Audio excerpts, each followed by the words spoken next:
The floodwaters surged across the valley, turning the once gentle river into a raging torrent that swallowed everything in its path.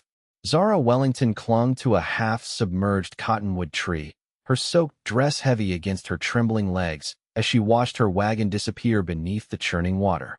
Her journey west was supposed to bring a new beginning, not end in a watery grave in the middle of nowhere, Colorado Territory, 1871. "Help!" she screamed, though her voice seemed small against the roar of the flood. The branch she held creaked ominously. Zara knew it wouldn't support her much longer. The water had risen 6 feet in the last hour, and the rain continued to fall in sheets. She had almost resigned herself to her fate when she heard the thundering of hooves. Through the curtain of rain, she made out the silhouette of a rider on a massive black horse, charging straight into the floodwaters. "Hold on," a deep voice called out. The horseman guided his mount through the swirling current with astonishing skill. As he drew closer, Zara could see him clearly, tall and broad-shouldered, with a determined set to his jaw. His hat was pulled low against the rain, but she caught a glimpse of intense eyes scanning the waters, calculating the safest path toward her. "The branch is breaking," Zara cried as another crack sounded beneath her hands. The man urged his horse deeper into the flood. "Let go when I tell you," he instructed, positioning his horse alongside the tree. "Now." Zara released her grip and felt herself being swept momentarily by the current before strong arms caught her, pulling her from the water and onto the horse in front of him. The animal snorted and fought against the pull of the water as the man turned it back toward the shore. "I've got you," he said, his voice close to her ear as he secured her against his chest with one arm while controlling the horse with the other. "Zara," he murmured, the sound of her name surprising her. She hadn't told him who she was. "Zara," he repeated, like a prayer as they battled through the flood. The horse struggled against the current, its powerful muscles straining beneath them. Zara felt the man's arm tighten around her waist as they navigated through the deepest part of the crossing. The black stallion fought valiantly, finding footing where it seemed impossible. "Zara," he whispered again, and she realized he wasn't addressing her but encouraging himself, focusing on his mission to bring her safely to shore.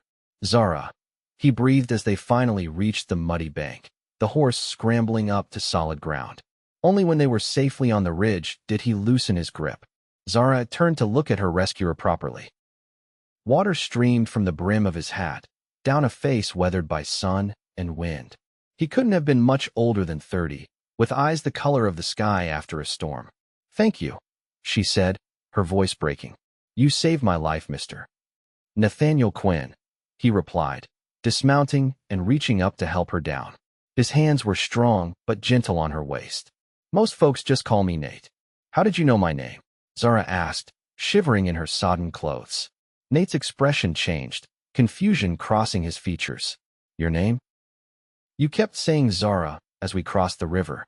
A flush crept up his neck, visible even through the mud and rain. "I didn't know that was your name, madam. It's an old Apache word my mother taught me. Means safe passage through water. Sort of a charm, I suppose." Zara felt an unexpected smile tug at her lips despite her dire situation. "Well, Mr. Quinn, your charm worked. I'm Zara Wellington." "Miss Wellington," he acknowledged with a slight nod. "We need to get you somewhere dry before you catch your death. My cabin's not far from here."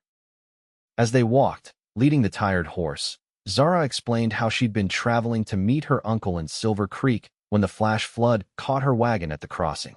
"Everything I own was in that wagon," she said, fighting back tears. "I came west to start a new life after my father passed. Uncle James is expecting me, but I don't know how I'll make it to Silver Creek now." "Silver Creek's nearly 50 miles southwest," Nate replied. "Once the flood recedes, I can help you salvage what might be left of your belongings. Then I'll take you to town. There's a stage that runs to Silver Creek twice a month." The rain finally began to ease as they approached a small but sturdy cabin nestled against a stand of pines. Smoke curled from the chimney, and Zara felt relief at the promise of warmth. "You live alone out here?" she asked as he tied the horse under a lean-to. "Just me and Midnight here," he said, patting the horse's neck. "And a few cattle on the north pasture." Inside, the cabin was simple but well kept. A fire burned in the stone hearth, and the single room contained a bed, a table with 2 chairs, and a small cooking area. "It's not much," Nate said, suddenly self-conscious as he hung his dripping hat on a peg. "It's wonderful," Zara replied honestly. The warmth after the cold flood was heavenly. Nate moved efficiently, stoking the fire and putting a kettle on to boil. He pulled a trunk from beneath his bed and removed a shirt and pair of trousers. "These will be too big, but they're dry. You can change behind that screen," he said, indicating a wooden folding screen in the corner. "I'll step outside to tend to midnight." Zara gratefully accepted the clothes and changed quickly. The shirt smelled of pine and leather, and despite being several sizes too large, felt wonderfully dry against her skin. She used a comb from her pocket to attempt to bring order to her tangled auburn hair. When Nate returned, he had a bundle of firewood and avoided looking directly at her, as though seeing her in his clothes unsettled him. He busied himself preparing 2 cups of strong coffee.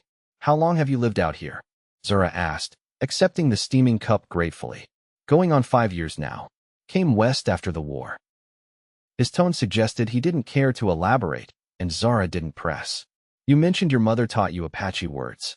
Was she half Apache, half Mexican?" "My father was Irish," he explained. "I grew up between worlds, never quite belonging to any of them." "That must have been difficult." Nate shrugged. "It had its advantages. I learned to see things from different perspectives." He glanced out the window at the still falling rain. "The storm's settling in for the night. You'll have to stay until morning, at least." Zara nodded, suddenly aware of the propriety of the situation. "I don't want to impose." "It's no imposition," Nate assured her. "You can take the bed. I'll sleep by the fire." "I couldn't put you out of your bed." "I insist, Miss Wellington." As darkness fell, Nate prepared a simple but satisfying meal of beans, cornbread, and dried venison. They ate in companionable silence, the rain pattering on the roof and the fire crackling in the hearth. "Tell me about Silver Creek," Nate said finally. "What awaits you there?" "My uncle owns the mercantile. After my father died, he wrote offering me a position and a place to live.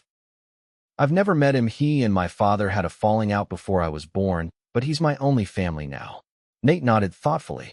"Silver Creek's grown these past few years. The silver mine brought in folks from all over. It's a decent town, as frontier towns go." "Have you been there recently?" "Not for a couple of years. I keep to myself mostly." "Don't you get lonely out here?" The question escaped before Zara could consider its propriety. Nate's gaze met hers, something unreadable in his eyes. "Sometimes, but I've found most people bring more trouble than comfort."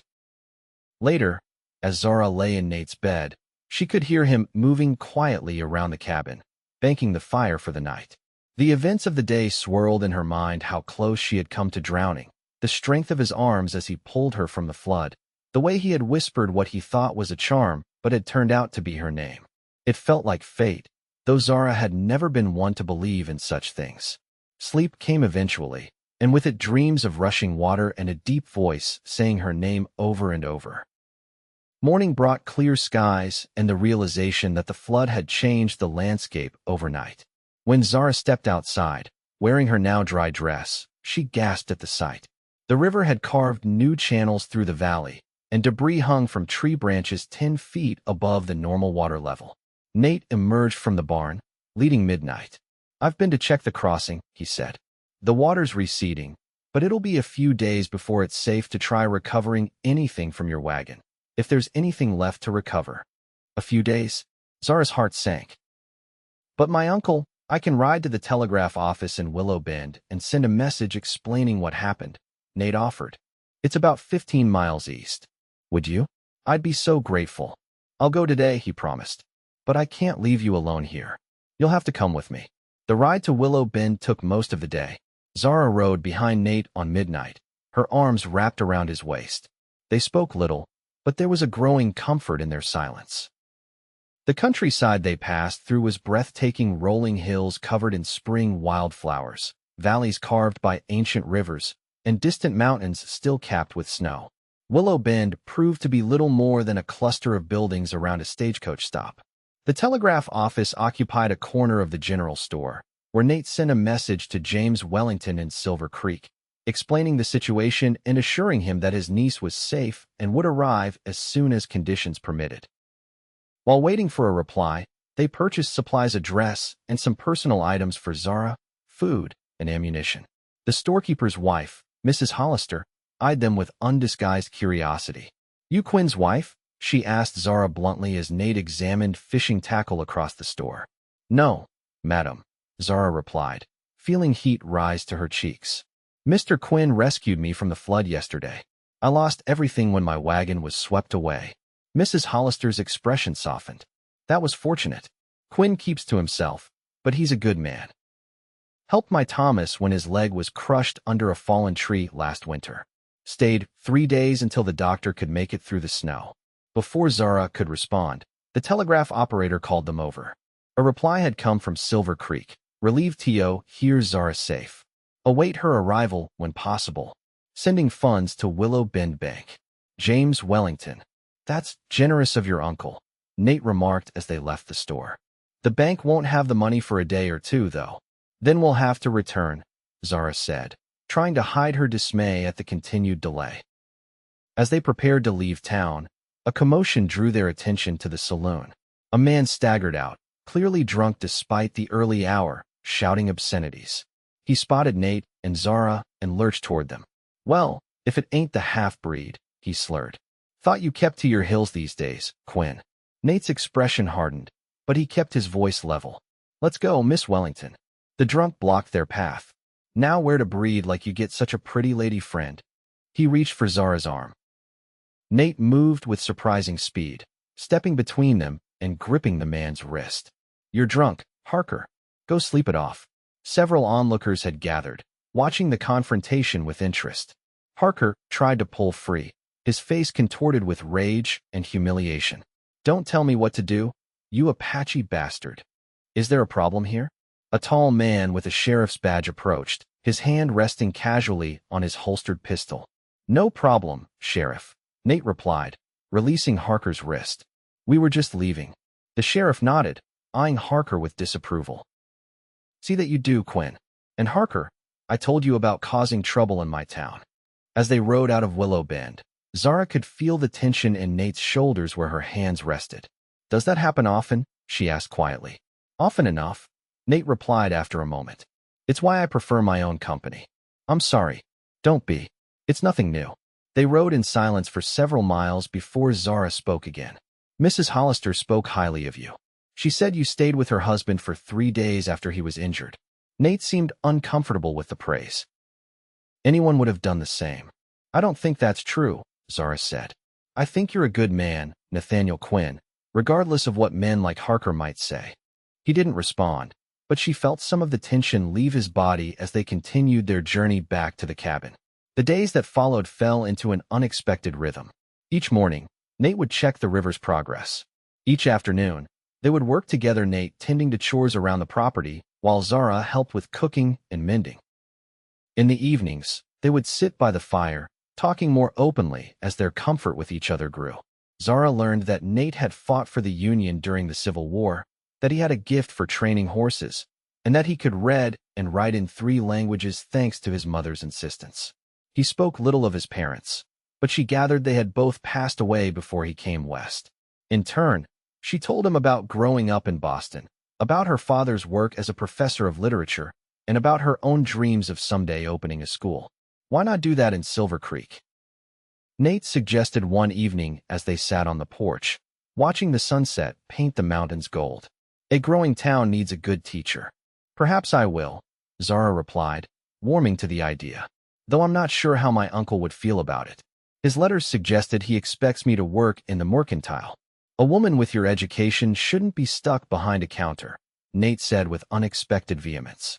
Zara smiled, touched by his concern for her future. "I'm sure we can come to an arrangement once I'm settled."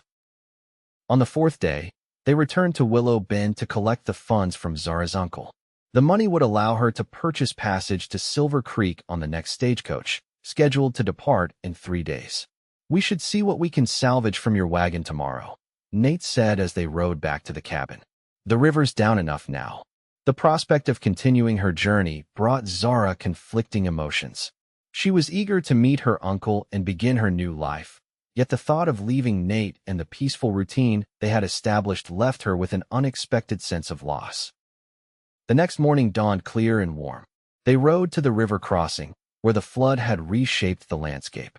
The river still ran high, but had returned mostly to its proper channel. There, Nate pointed downstream. I can see part of your wagon wedged against those rocks. They made their way carefully along the bank. The wagon was a wreck, its canvas cover torn away and the wooden sides splintered. Still, the strongbox containing Zara's most precious possessions, her mother's jewelry, her father's books, and family photographs remained intact, wedged beneath the seat. "Oh, thank goodness," Zara exclaimed as Nate pried it free. Several trunks had also survived, though their contents were soaked. They spent hours spreading fabrics to dry in the sun and assessing what could be saved. As they worked, Zara became aware of Nate watching her when he thought she wouldn't notice. There was something in his gaze that made her heart beat faster, a warmth and admiration that went beyond mere friendship. By mid-afternoon, they had salvaged what they could. As they prepared to load the recovered items onto Midnight, Zara paused, reaching out to touch Nate's arm. "I don't know how to thank you," she said softly. "For saving my life, for your hospitality, for all of this." Nate's eyes met hers, that same unreadable expression she had noticed before. "No thanks needed, Miss Wellington." "Zara," she corrected him. "After all we've been through, I think you can call me Zara." A smile tugged at the corner of his mouth. "Zara," he agreed, the name sounding different when he said it deliberately rather than as a whispered charm during their perilous river crossing. The moment stretched between them, filled with unspoken thoughts. Then a distant roll of thunder broke the spell, and they hurried to secure her belongings before the approaching storm hit. They were halfway back to the cabin when the skies opened. Rain poured down, turning the trail slick and treacherous. Midnight struggled on the muddy path, and Nate dismounted to lead the horse on foot. "We need to find shelter," he shouted over the downpour. "There's an old line shack about a quarter-mile east." The line shack proved to be little more than 4 walls and a roof, but it was dry inside. Nate tended to Midnight, while Zara tried to wring the water from her skirts. "This is becoming a habit," she said with a small laugh when he returned, equally drenched. "Getting caught in floods with you?" Nate's smile transformed his face, softening the hard lines and lighting his eyes. "Yes," Zara replied, suddenly aware of how alone they were, how close he stood. "Though I'm considerably safer this time, thanks to you." The rain drummed on the roof, creating a cocoon of sound around them.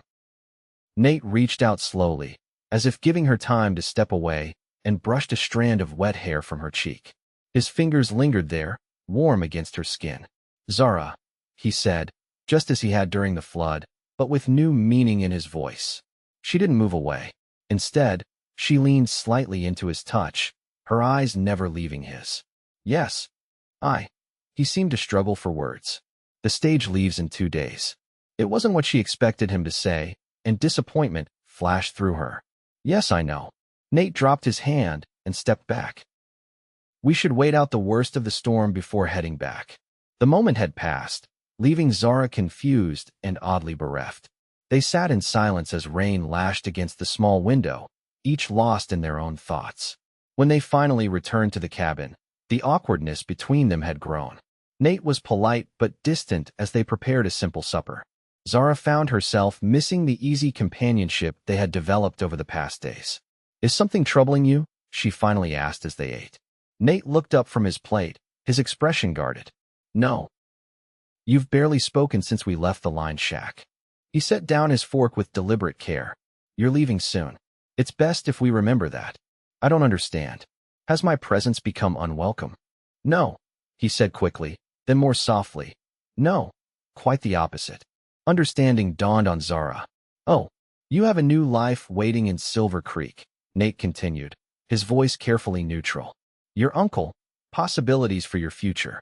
I wouldn't want to complicate that. And if I wanted complications?" The boldness of her own question surprised her. Nate's eyes darkened.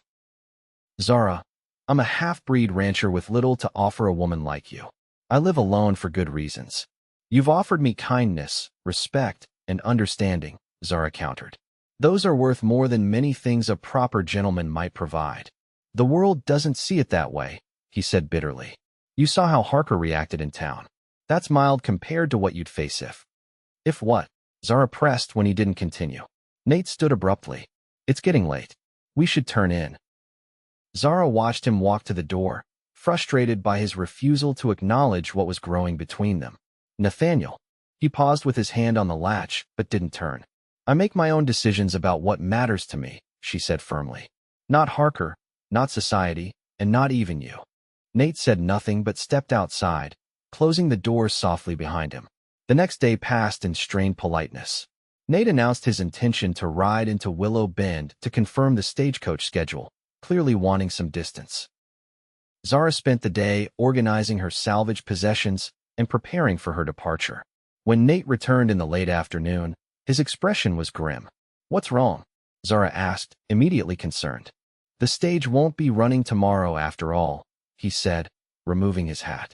There's been a washout on the road to Silver Creek. They're estimating at least a week before it's passable. Zara wasn't sure whether to be disappointed or relieved at the delay. I see. I've made arrangements at the boarding house in Willow Bend, Nate continued, not meeting her eyes. Mrs. Hollister says they have a room available. We can ride in tomorrow. You're sending me away? Zara couldn't keep the hurt from her voice. Nate finally looked at her.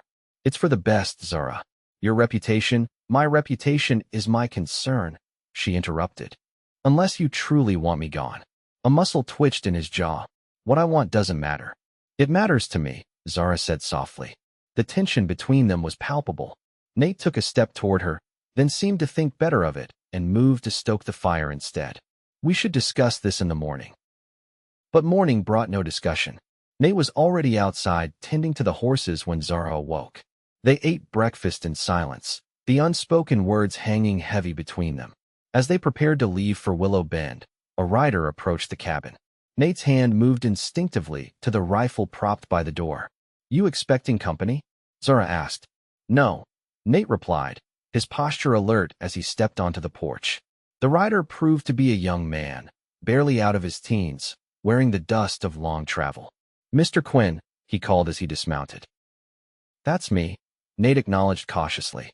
Got a message for you, sir. The young man handed over a sealed envelope. From Silver Creek. Man paid extra for fast delivery. Nate broke the seal and read the message, his expression growing increasingly troubled. When he finished, he passed the letter to Zara. It was from her uncle, James Wellington. The message was brief but alarming.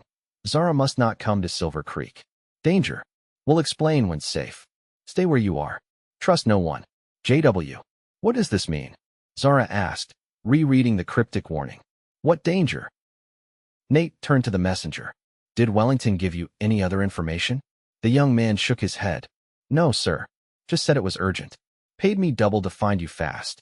After the messenger departed, promising to tell no one of their location, Nate and Zara retreated inside to discuss this unexpected development.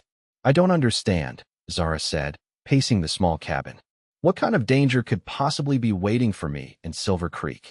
I don't know anyone there except my uncle. Nate leaned against the table, his expression thoughtful. Could it have something to do with the falling out between your father and your uncle? Zara considered this. Father never spoke much about it. I gathered it was over a woman, my mother, I think. Uncle James loved her first, but she chose my father. That was decades ago, Nate pointed out. Why would it cause danger now? I don't know, Zara admitted, frustration evident in her voice. This makes no sense. One thing's clear, Nate said firmly. You can't go to Silver Creek until we understand what's happening. We. Zara caught the pronoun immediately. Nate met her gaze steadily. I'm not sending you to face unknown danger alone. Relief washed over her. Thank you. The boarding house plan abandoned. They settled in to wait for more information. Days passed with no further word from James Wellington. Nate increased his vigilance, keeping his rifle close and checking the perimeter of the property regularly.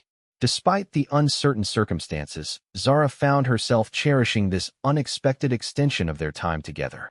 The tension between them remained, but it had transformed into something anticipatory rather than uncomfortable.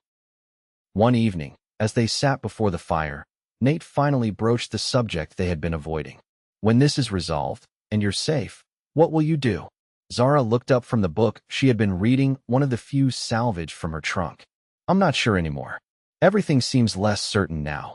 You mentioned wanting to start a school, Nate reminded her. Yes, she said thoughtfully. I still want that. But perhaps not in Silver Creek, depending on what we discover about this danger. Nate nodded, his eyes on the flames. There are other towns. Willow Bend has no proper school yet.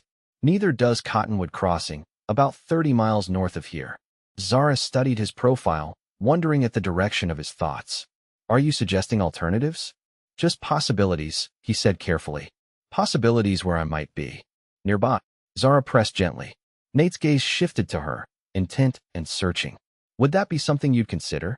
Zara set her book aside and moved to sit beside him on the bench. I would consider it very seriously. His hand found hers, fingers intertwining. Zara, I have no right to ask you to change your plans. My life is simple, isolated, and honorable, and peaceful, she finished for him.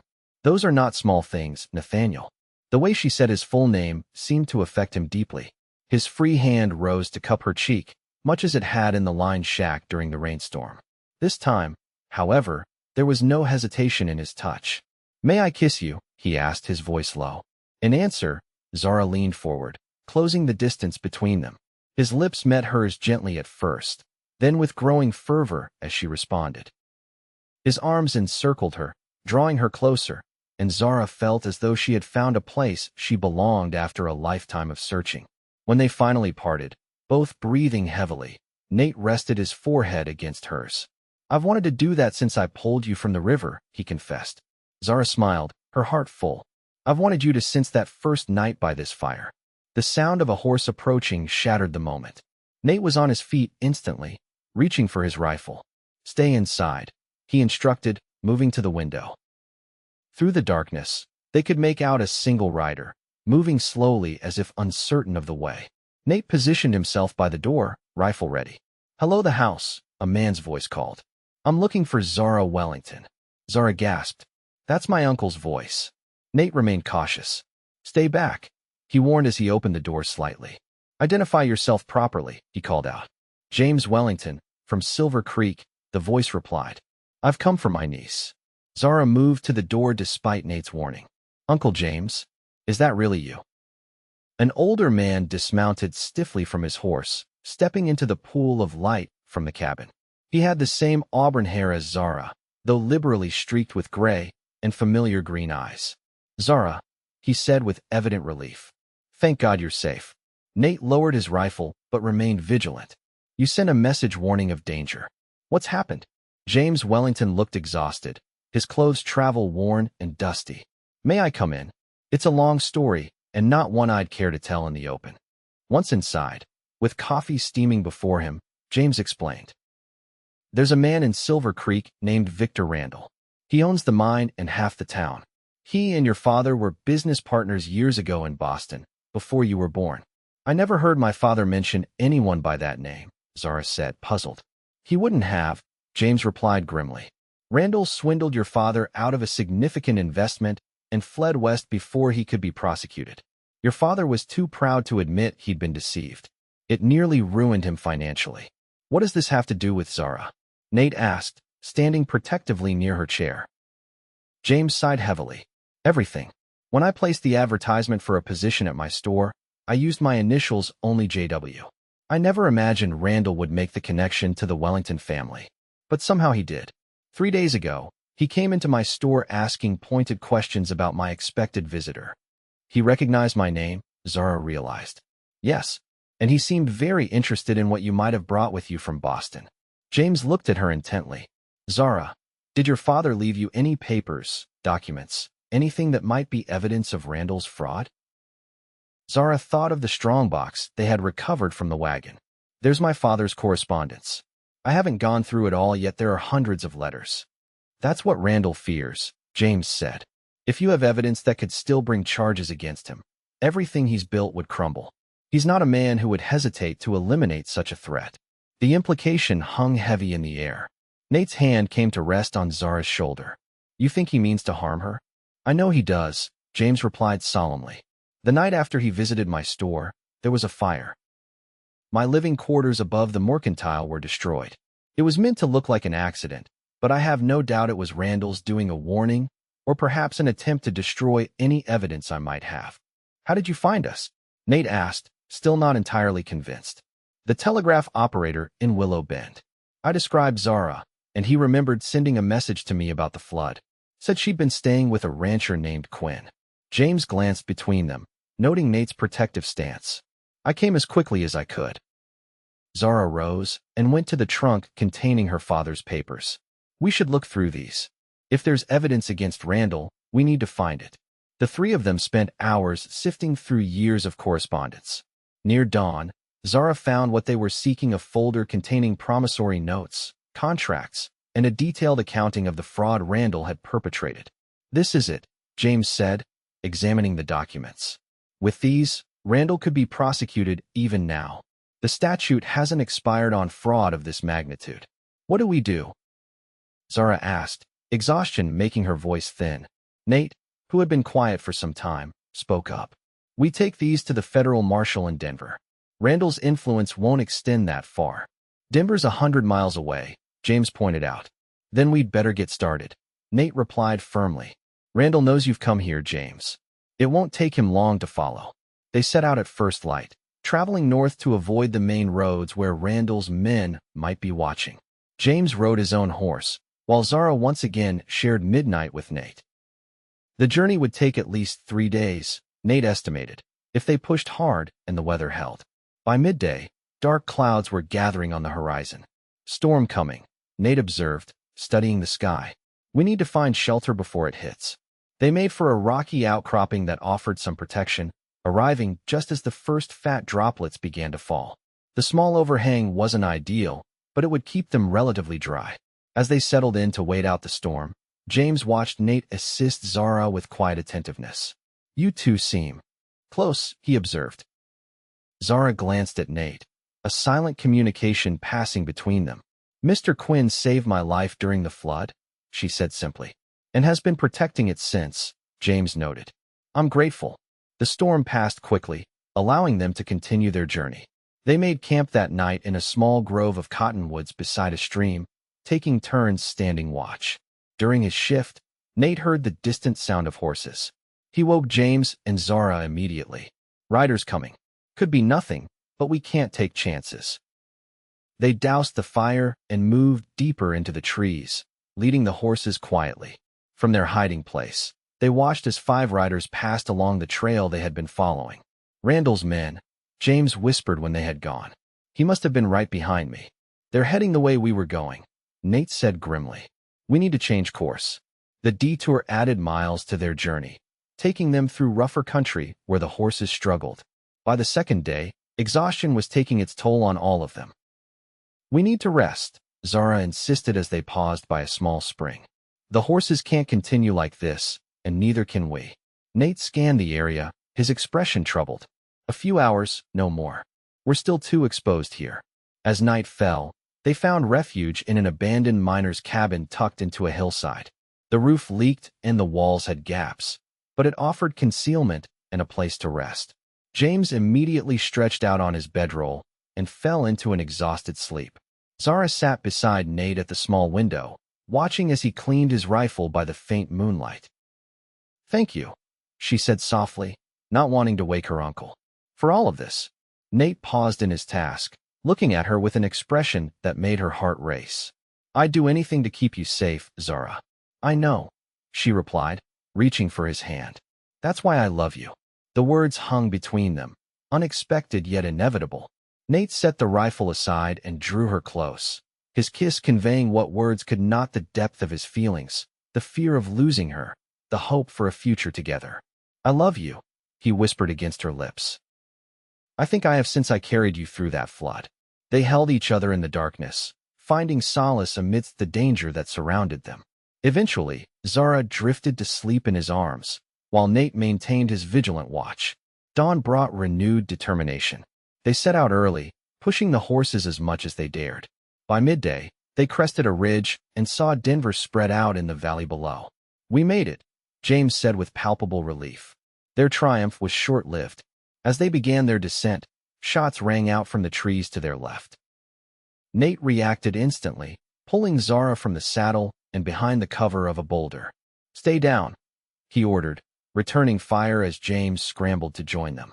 It's Randall, James confirmed, peering carefully around the rock. And at least 3 men with him. Nate assessed their situation quickly. They were pinned down, with limited ammunition and exhausted horses. The city was tantalizingly close, but still several miles away. I'll draw their fire, he decided. You two make for Denver with the documents. No, Zara protested. We stay together. There's no time to argue, Nate said firmly. Those papers are the only thing that will stop Randall permanently. James nodded grimly. He's right, Zara. We need to get the evidence to the marshal. Tears welled in Zara's eyes. I won't leave you, she told Nate. You have to, he replied, cupping her face in his hands. I'll be right behind you. Another volley of shots peppered the rocks around them. Nate kissed Zara fiercely, then pushed her toward James. Go. Now. With a heavy heart, Zara followed her uncle to where the horses waited. As they mounted, Nate began firing rapidly, drawing the attackers' attention away from their escape route. Ride, he shouted, and they did, galloping down the slope toward Denver while the sound of gunfire echoed behind them. They reached the federal marshal's office in a cloud of dust, their story spilling out in breathless fragments. Marshal Thomas Everett, a veteran lawman with a reputation for incorruptibility, listened gravely. These are serious allegations, he said, examining the documents they had brought. I'll need statements from both of you. There's no time, Zara insisted. Nathaniel Quinn is still up there, holding off Randall and his men. He needs help. The marshal moved with decisive efficiency, assembling a posse of deputies. Stay here, he instructed Zara and James. We'll handle this. Zara paced the office anxiously as minutes stretched into hours. When the door finally opened, she rushed forward, then stopped abruptly at the sight of Marshal Everett's solemn expression. What happened? She demanded, fear clutching at her heart. Where's Nathaniel? There was a gunfight, Everett replied gently. Randall and 2 of his men are dead. Another is wounded and in custody. And Nathaniel? Zara could barely form the words. The door opened wider, and Nate limped in, his arm bandaged and his face streaked with dirt and blood. I told you I'd be right behind you, he said wearily. Zara flew into his arms, mindless of his injuries or the audience. You're alive, she breathed, tears flowing freely now. Thank God, you're alive. In the days that followed, their statements were taken, the evidence against Randall was processed, and the surviving gunmen confirmed their account. James made arrangements to return to Silver Creek, where he would rebuild his mercantile with the insurance money. What will you do now? He asked Zara as they sat in the hotel dining room, waiting for Nate to join them for dinner. Zara smiled, her decision already made. I'm going to open that school, she said. In Cottonwood Crossing. James nodded understanding. Near Quinn's ranch. Yes, Zara confirmed. Nathaniel has asked me to marry him. And you've accepted, James concluded, not needing to ask. I have, Zara said, happiness evident in her voice. We'll be married here in Denver before returning. James reached across the table to squeeze her hand. Your father would have approved, you know. Not because of Quinn's status or wealth, but because of the kind of man he is. Edward always said character was the true measure of a person. Tears pricked at Zara's eyes. Thank you for saying that. When Nate joined them, still moving carefully due to his healing wounds, James raised his glass in a toast. To new beginnings, he said, and to family, both the one we're born with and the one we choose. 2 weeks later, Zara Wellington became Zara Quinn in a small ceremony at Denver's Episcopal Church. Marshal Everett served as witness, along with James. Their journey back to Nate's ranch, their home, now was leisurely, unmarred by pursuit or danger. As they approached the familiar cabin, Nate drew midnight to a halt at the very spot where the trail crossed the river, now flowing peacefully within its banks. This is where it all began, he said, looking down at his wife. Where I first held you. Zara smiled up at him. Where you whispered my name as a charm. I thought I was saying a word that meant safe passage, Nate recalled with a smile. But I was actually saying your name all along. Maybe some part of me already knew you were my destiny. Carry me across again, Zara requested impulsively. Nate's eyebrows rose in surprise. The water's barely ankle-deep now. I don't care, she said, her eyes sparkling. I want to remember this moment exactly. With a laugh, Nate dismounted and lifted her from the saddle. Cradling her in his arms, He stepped into the shallow water, the same river that had nearly claimed her life, now cool and gentle around his boots. "Zara," he whispered as he carried her across, just as he had that first day. "Zara, Zara, Zara."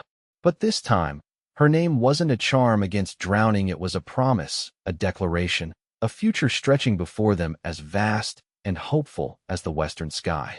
2 years later, the schoolhouse in Cottonwood Crossing rang with children's voices. Zara Quinn moved between the desks, her rounded belly evidence of the child that would join them in a few months' time. Her students, 15 in all, ranging from 6 to 16, bent over their slates, practicing their letters. Through the window, she could see Nate approaching on midnight, returning from delivering supplies to a neighboring ranch.